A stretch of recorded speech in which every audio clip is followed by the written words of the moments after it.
ជំរាបសួរអ្នកទាំងអស់គ្នាវិលជួបគ្នាជាថ្មីជាមួយម្ហូបថៃលេងសាបដែលជាម្ហូបជួរមុខរបស់ផ្សាររាត្រីក្នុងប្រទេសថៃម្ហូបនេះត្រូវបានគេស្គាល់ថាជាដៃគូពិសេសរបស់គ្រឿងសមុទ្រក្រឡុកដែលខ្ញុំបានបង្ហាញពីអាទិត្យមុននេះ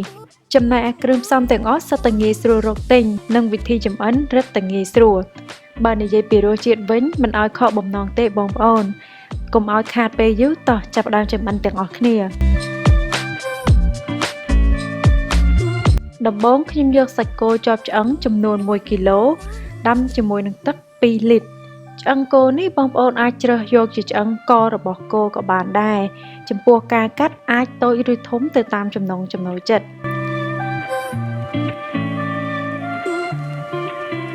សូមដាំទឹកឲ្យពុះរួចដងខ្លាញ់គោទាំងនេះចេញ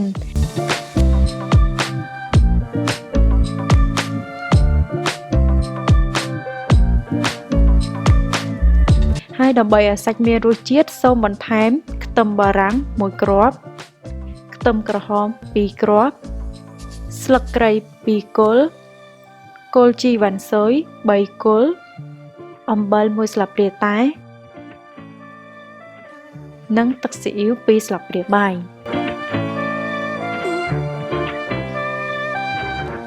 ក្រោយពីដាក់គ្រឿងទាំងនេះសូមបន្ថយភ្លើងដើម្បីរម្ងាស់សាច់នេះរហូតទាល់តែសាច់ផុយល្អរយៈពេលរម្ងាស់2ម៉ោង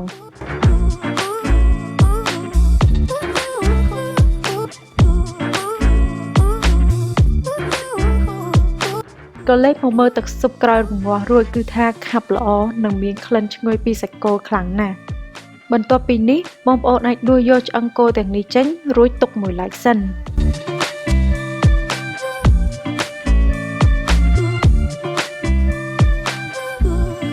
នេះណែឆ្អឹងគោនេះផុយល្អមែនតែនខ្ញុំក៏ស្រង់គ្រឿងផ្សេងចេញដែលមាននៅក្នុងទឹកស៊ុបនេះនិងការពារកុំឲ្យសល់កម្ទេចឆ្អឹងគោដល់ពេលធ្វើគ្រឿងទឹកស៊ុបហើយដោយប្រើទឹកត្រី2ស្លាបព្រាបាយក្រូចឆ្មា2ស្លាបព្រាបាយស្ករ2ស្លាបព្រាបាយម្ទេស200ក្រាមឬតាមចំណង់ចំណូលចិត្តរបស់បងប្អូនទឹកស៊ុបនេះតម្រូវឲ្យហឹរជូរខ្លាំងជាងផ្អែមនិងប្រៃបន្តិចក្រោយពីនេះបងប្អូនអាចបន្ថែមជីរណា2ដើមស្លឹកខ្ទឹម2ដើមដូចគ្នារួចកូរឲ្យសព្វជាការស្រេច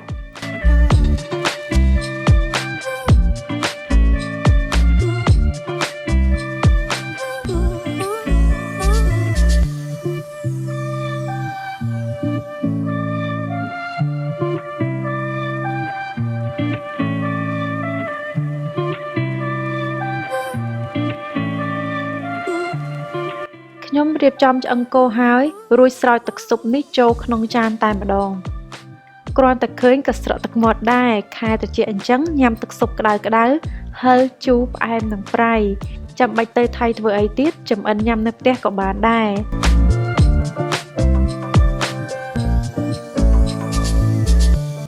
មើលសាច់ណែបហុយនិងទន់ល្អណាស់ស្រោចញ៉ាំជាមួយបាយឆ្ងាញ់រកលេខដាក់គ្មានសូមបងប្អូនជួយ like នៅក្នុង Facebook និង Subscribe នៅក្នុង Channel YouTube របស់ពួកខ្ញុំផងជួបគ្នាវីដេអូក្រោយៗទៀតសូមអរគុណ